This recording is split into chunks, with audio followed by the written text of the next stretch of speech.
Napakaswerte ko nga pala mga kabayan dahil sa dive na ito ay makakahuli tayo ng rainbow runner o sa Bicol yung tinatawag na bulangawan. Ito nga pala yung local salmon natin mga kabayan dahil sa pagkakapareho ng itsura nila at lasa. Talaga namang napakasarap ng isdang ito mga kabayan. Ang masarap na luto nito mga kabayan ay sinigang o sinabawan. Kinilaw mga kabayan, lalong lalo na kung bagong huli. The best talaga. Dahil sa kalidad ng laman ng isdang ito mga kabayan, pwede rin itong gawing sashimi o sushi. Pero kung gusto mo namang mabili sa napang ulam, ay the best din talaga ito sa pinirito.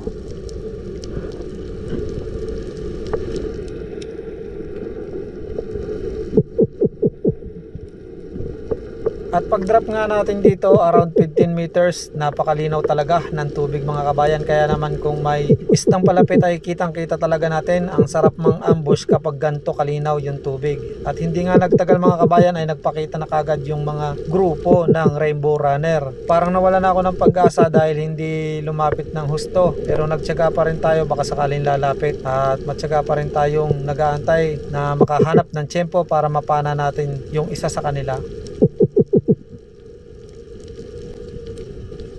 At ayun na nga mga kabayan, napatamaan natin ng maganda na spine shot natin, kaya naman ayun, gitik, nagpapalag-palag na lang siya at umahon na kagad tayo dahil medyo nagtagal tayo ng pang-aambush sa ilalim mga kabayan.